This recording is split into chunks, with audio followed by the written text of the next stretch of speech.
Thakur never wanted to project him as a world leader.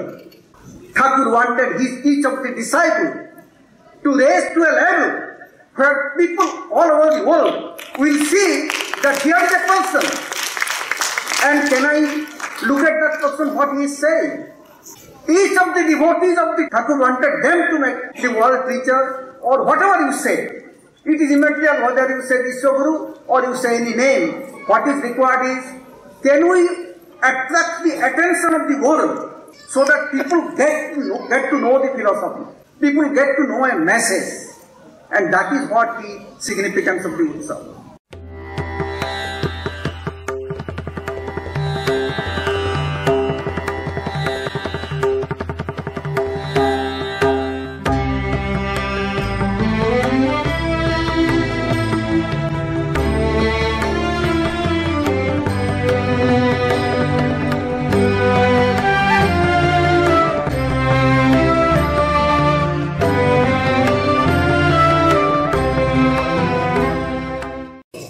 The blessed devotees of Sri Thakur who have been celebrating this occasion, this solemn occasion that happened 100 years back.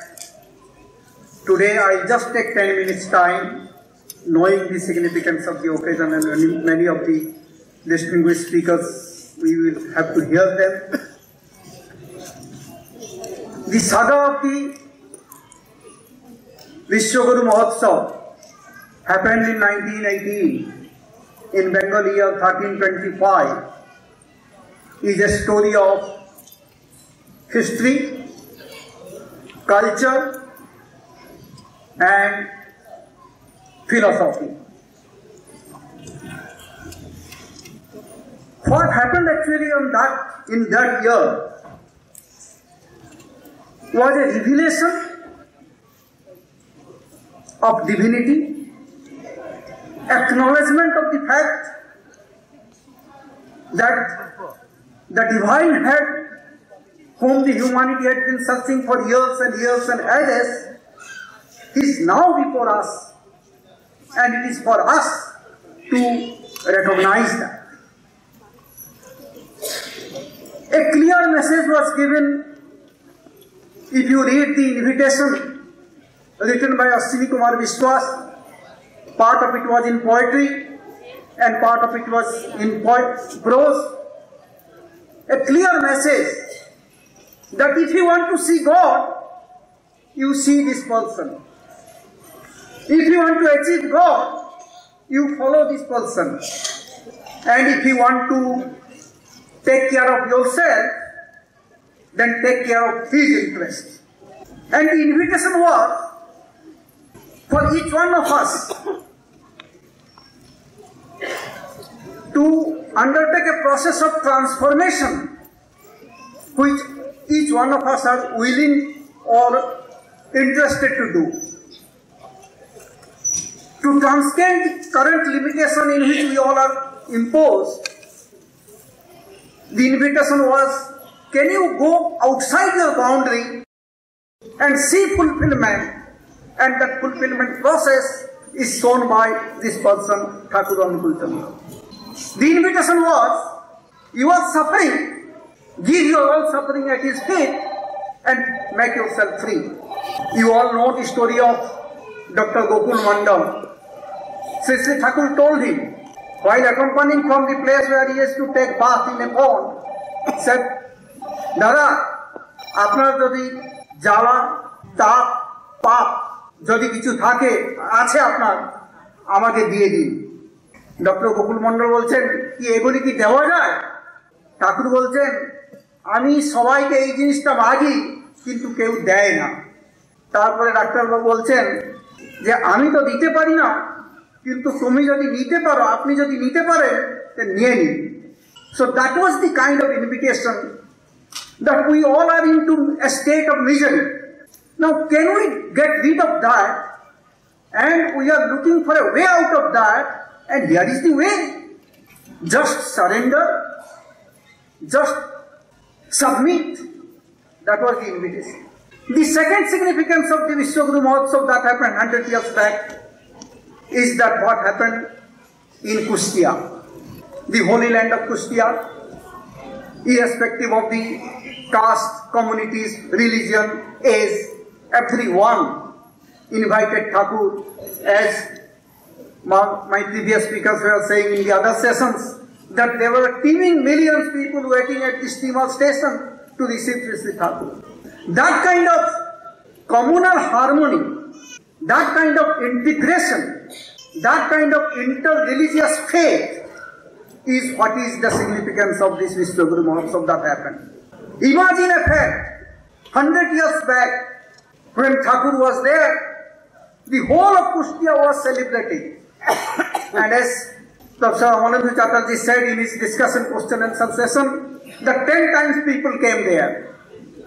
As if the whole world congregated there, food was not sufficient, it was raining, torrential rain, and despite that, the whole town of Kustia was out to serve people.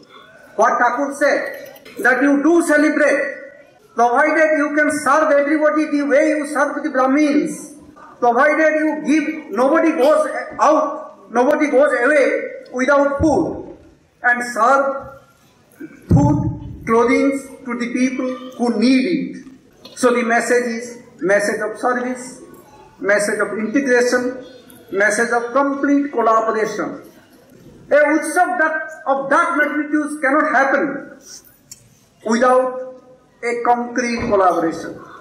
So that was the second significance. And the third and the last point that I want to propose here. Sometime after the Biswaguru Utsav, this also question was raised during the question and answer session by Professor Anukulchandra, that was the Utsav against Thakur's wish? And as per his answer, yes, no, it cannot be against Thakur's wish. Moreover, it was the devotees' desire to celebrate the Utsav, and that is what was fine. But it's not a question whether it was against Thakur's wish or with Thakur's wish. The question is what Thakur wanted. Thakur never wanted to project him as a world leader. Thakur wanted each of the disciples to raise to a level where people all over the world will see that here is a person, and can I look at that person, what he is saying. Each of the devotees of the Thakur wanted them to make the world preacher, or whatever you say. It is immaterial whether you say Biswaguru or you say any name. What is required is, can we attract the attention of the world so that people get to know the philosophy. People get to know a message, and that is what the significance of the Utsav. Now, today, as I say here, as we celebrate the Utsav, the centenary year, Biswaguru Utsav is a milestone that is far in the history. But we have to look ahead. We have to go ahead, and for that purpose, we need to work with all the significance that I said. Now, Satsang movement, the way it started with the birth of Sri Thakur in 1888, and the way it got a milestone in the year 1918 has come a long way. But is it what was expected? We do not know. So if question is the movement in the manner that Sri Thakur desired? We don't know. If the question is the movement progressing in a powerful, organized, integrated way that can sway over the world? Answer is perhaps no. And therefore, let us start today. Jai Guru.